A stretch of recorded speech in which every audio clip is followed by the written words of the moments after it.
Togo Info. Le Togo à votre portée. Merci beaucoup, puisque il faut qu'on se dise la vérité dans ce pays.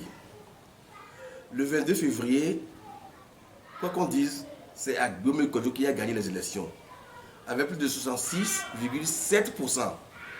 C'est le chiffre que vous connaissez. Moi, c'est plus que ça, puisque nous avons fait l'investigation, on a fouillé, on a vu les documents, et non seulement ça, les diplomates ont ça, le Vatican, l'Allemagne, les USA ont ce chiffre. Mais c'est étonnant que jusqu'à présent, le candidat Agbome Kodjo, élu démocratiquement par le peuple, à qui on ne veut pas donner le pouvoir, on s'acharne contre lui. La justice s'acharne contre lui parce que la justice est aux ordres. La justice, c'est pour une famille, la justice, c'est pour un clan. C'est ce qui est un peu dommage. Pourquoi vous dites ça? Et parce que c'est très connu dans ce pays, la justice doit faire un rôle qui est vraiment très bon, louable. Mais on voit que c'est le contraire. Je vais donner plusieurs exemples. Par exemple, Agbome Kodjo est convoqué encore pour une deuxième fois, mais cette fois-ci à la justice par le doyen des juges. Mais ce que je n'arrive pas à comprendre, on a dénoncé dans ce pays les pilleurs, les voleurs, les 600 millions de la canne, les 26 milliards de la route Lomé-Vaughan qui ont disparu. 6 milliards, c'est pas 26 000 francs, ni 26 millions. On a dit 26 milliards, on n'a pas arrêté les gens. Les 10 milliards destinés à acheter les scanners pour le CHU Sivalis Olympio. Où en est-on? Notre confrère du journal L'Alternative a sorti un grand dossier sur les 500 milliards. 500 milliards, je dis bien, détournés, cet argent destiné pour le pétrole. Basta, on n'a rien dit. On n'a pas, cette justice aux autres n'a pas pensé même. C'est juste du dossier, convoquer les gens, voir à peu près ce qu'il faut faire investigation. Ils sont là, basta. On a tué le colonel Madjulba dans son bureau. Un colonel de haut rang. Rien du tout, la justice ne s'est pas saisie, il fait ce qu'il faut.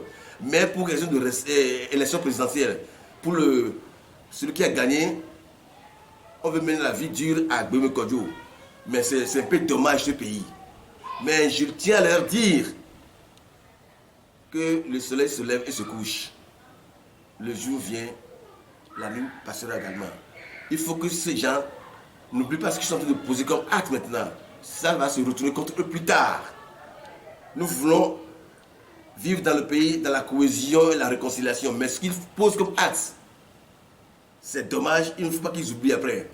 Si les juges, les magistrats, certains juges et certains magistrats sont instrumentalisés et posent des actes, je leur dis de faire très attention, car demain serait un autre jour.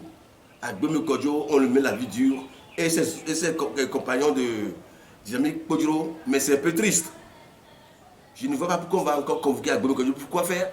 Il est politique, il a gagné les élections, vous ne voulez pas lui donner le pouvoir, et vous voulez lui mener la vie dure, mais c'est dommage. Mes chers frères juges, mes chers frères amis juges, ne tombez pas dans le jeu de ces politiques. Ne tombez pas dans le jeu de ces politiques. Je vous préviens, la vie est très simple et très courte. Posez des actes pour que demain, on vous acclame. Ne faites pas erreur qu'on vous demande de faire. C'est les mêmes personnes qui sont tapées dans l'ombre, qui vous poussent, qui tuent les gens. Mais vous n'arrivez même pas à les arrêter. Ce n'est pas Agbome Kodjo qui a tiré sur le colonel Madjulba dans son bureau. Vous savez qui l'a fait. Et c'est resté comme ça. C'est dommage. En tout cas, la lutte continue.